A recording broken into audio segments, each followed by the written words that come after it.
खरं हे तुम्ही जे गेटअप करून आले बिबट्यांच्या नेमकं त्यांचे उद्देश काय? आता बिबटचा होणारे हल्ले आणि असुरक्षित असलेला मानव या मानवाला त्याचं आयुष्य सफल आणि सुरक्षित ठेवण्यासाठी हा बिबटचा हल्ला थांबणं आणि बिबटचा संघर्ष थांबणं ही काळाची गरज आहे. त्यामुळे मी शासनाला विनंती केलेली आहे की कोणत्याही परिस्थितीमध्ये हे बिबटचे हल्ले थांबवायचे असेल तर 2 रेस्क्यू सेंटर, एक फिमेल 1000 आणि दुसरं मेल 1000 असे 2 असलेले रेस्क्यू सेंटर मोठ्या जनसंख्येचे आपण उभारावेत आणि त्यांना त्याच्यामध्ये बंदिस्त करून त्यांची खायची व्यवस्था तिथे वाईल्ड लाईफ वाले करणार आहे. तो प्रस्ताव शासनाने पारित करावा जेणेकरून ते त्यांच्या ठिकाणी सुरक्षित राहतील आणि मानवतेचा सुद्धा अधिकार हा अबाधित राहील असं मला सांगायचं. तर हे 8 दिवसात तुम्हाला वाटतं का ह्या गोष्टीला न्याय मिळेल?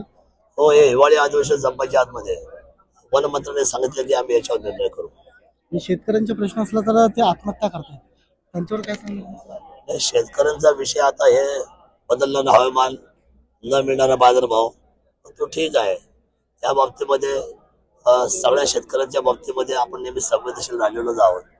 शेवटी निसर्गाच्या पुढे कोणाचं काही चालत नाही. परंतु हे होणारे जे हल्ले आहेत बिबट्याचे त्या बाबतीमध्ये सुरक्षितता ठेवणं हे शासनाचं धोरण आहे.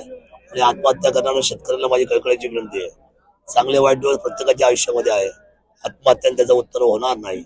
आपण संयमाने पुढे जावं आणि या सगळ्या गोष्टीतून आज न उद्या तुम्ही मार्गस्थ व्हाल अशी विनंती मला माझ्या तमाम शेतकरी बंधू भगिनींना करायची.